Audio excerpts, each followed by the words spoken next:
मेरे साथ बोलना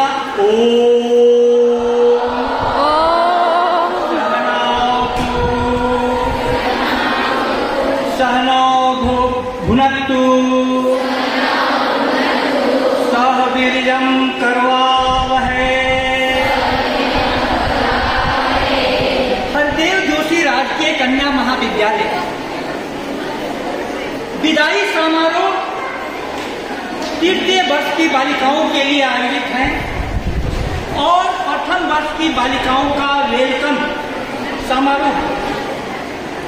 हमें यह देखना है कि भारतीय शिक्षा पद्धति मनोरंजन की नहीं रही है। आप लोग ध्यान से सुन ले, भारतीय शिक्षा पद्धति मनोरंजन की नहीं रही है। आप सभी मनोरंजन करने आए हैं। हमारी शिक्षा पद्धति रही है मनोभंजन की।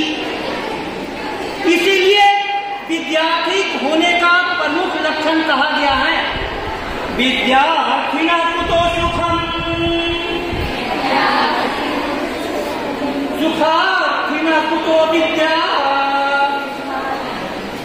विद्यार्थी को सुख कहा, सुखार्थी को विद्या कहा। ये दोनों एक साथ नहीं मिल सकते, ये दोनों एक साथ नहीं मिल सकते।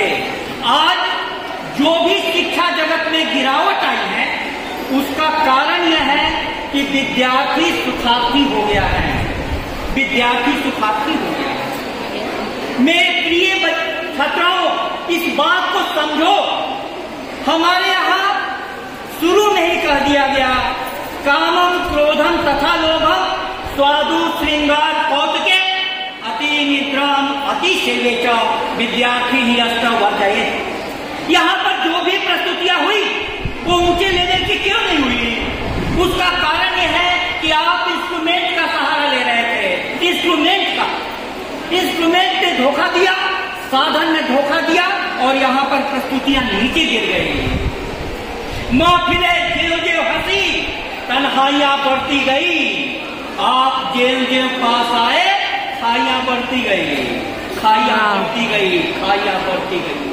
जितनी भी सुविधाएं मिल रही है मोबाइल पर और सारे साधन, उतना ही हमारा लेवल गिर रहा है। क्यों गिर रहा है? आप इस चीज को जाने। हमारे यहाँ सुख भी 3 प्रकार के माने गए हैं। उसमें से पहला सुख है सात्विक सुख क्या कहता है कि शुरू में तुमको 20 के समान लगेगा, नेपकिन के सामने में जो प्रस्तुति हुई थी उसके लिए महीनों उस 20 का गरल का पान किया था हमारे विद्यार्थियों ने, हमारे टीचर के अंदर में, तब जाकर के प्रस्तुति इतनी हुई थी। यह तदग्रे 20 हुआ, पहले 20 के समान जो लगे, परिणामे अमृतोपमम, बाद में अमृत के समान लगेगा। बाद में हजारों बरस नरगिस अपनी तेनूरी पे रोती है। बड़ी मुश्किल से होता है चमन में कोई गिरावट पैदा। यूं ही कोई मंच, कोई प्रस्तुति दिलों को नहीं छू जाती है। आप लोगों ने उसके पीछे तपस्या नहीं की। तत्सुखम सात्विकम प्रोक्तम आत्मबुद्धि प्रकाशनम। आप सोचते हैं कि नाच से, गाने से सिर्फ मनोरंजन हो जाएगा। हमारे यहाँ तो नाचना वो होता था जिससे नटराज साक्षात हो जाते थे। हमने अपने देवता को नर्तक कहा गया है। आत्मा नर्तक है। और हमारे विद्यार्थी जब नाच रहे थे, मैं देख रहा था कि उनका सिर्फ कमर हिल रहा था। हमारी संस्कृति में पूरा रोम हिलता है, रोम। आप जानिए क्यों नहीं हमें वो रस आता है। आत्मा के बारे में कहा गया है स वै रसा, वह रस स्वरूप है। लेकिन इंस्ट्रूमेंट का सहारा सबसे कम होना चाहिए। मेरे प्यारे विद्यार्थियों, मैं इस मंच से कहना चाहता हूँ कि आपकी प्रस्तुतियां आकाश छुए। कुछ दिनों के बाद आप परीक्षा रूम में बैठेंगे, उसके बाद जीवन की परीक्षा में जाएंगे। मैं आपको बताऊं, किसी भी चीज को आत्मसात किए बिना, एक होती है अनुभूति, पहले अंदर उतारी जाइए किसी विद्या को, अंदर एकांत साधना में जाइए। एकांत साधना में जाने वाले को गुरुकुल में जंगलों में भेज दिया जाता था और हमारा कॉलेज बाजार के बीच में चल रहा है।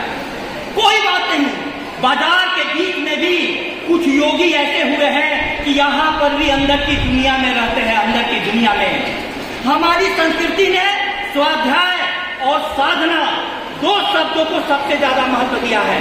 स्वाध्याय का मतलब क्या होता है? एक तो आपने अपने से पुस्तकें पढ़ना छोड़ दी और दूसरा अपने को तो पढ़ना आप जानते ही नहीं है, अपने को पढ़िए। क्यों ऐसा हुआ? जितने भी कॉलेज खोलते जा रहे हैं शिक्षा का लेवल गिरता जा रहा है और हम अपनी पुस्तकों से भी दूर हो गए। ऐसा क्यों हुआ? क्यों हुआ? आप सोचिए। आपको यह जानना है कि कोई भी आपकी रचना हो, आपके नृत्य हो, आपके अंदर से यदि उमगा हुआ हो तो यहाँ पर किसी भी साधन के बिना भी, किसी भी इंस्ट्रूमेंट के बिना भी वो आपके दिलों तक पहुंच जाएगी। इसलिए मैं आपको कहना यह चाहता हूं कि जीवन की पूरे खर्रे को बदलिए, ढंग को बदलिए, ढंग को बदलिए। विद्या और शिक्षा दो शब्द हैं हमारी संस्कृति में। शिक्षा से दूसरे को जाना जाता है, शिक्षा से पदार्थ को जाना जाता है, विद्या से अपने को जाना जाता है, परमात्मा को जाना जाता है। मैं एक प्रश्न उठा करके अपनी वाणी को विराम देता हूँ। क्या कभी तुम जान पाए? क्या कभी तुम जोर से बोलो, क्या कभी तुम जान पाए? जीत क्या है, हार क्या है? इस जरा सी जिंदगी में जिंदगी का सार क्या है? ये सार तुमको नहीं मालूम। ये सार मालूम चलता है टीचरों के संयोग से। तुमने टीचरों से दूरी बना ली, किताबों से दूरी बना ली, इसलिए तुम्हारे जीवन में इतनी गिरावट आई है। मैं बहुत पीड़ा में हूँ।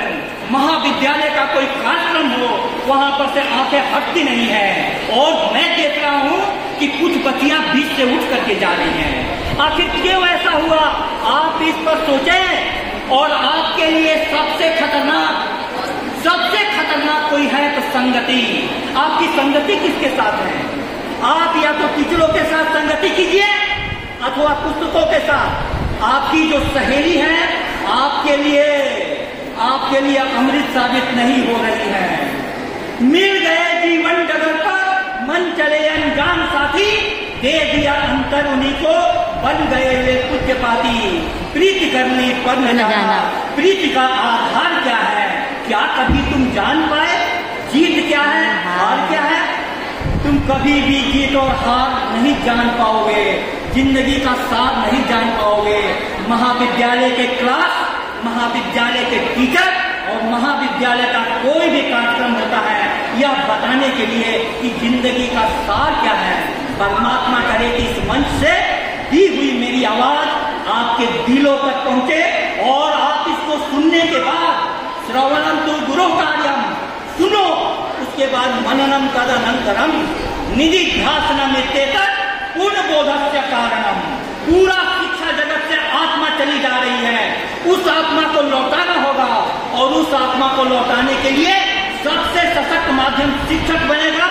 और शिक्षार्थी, विद्यार्थी और गुरु का संपर्क हो तो पूरी तरह से शिक्षा जगत में फिर से एक बार बिजली चमक जाए।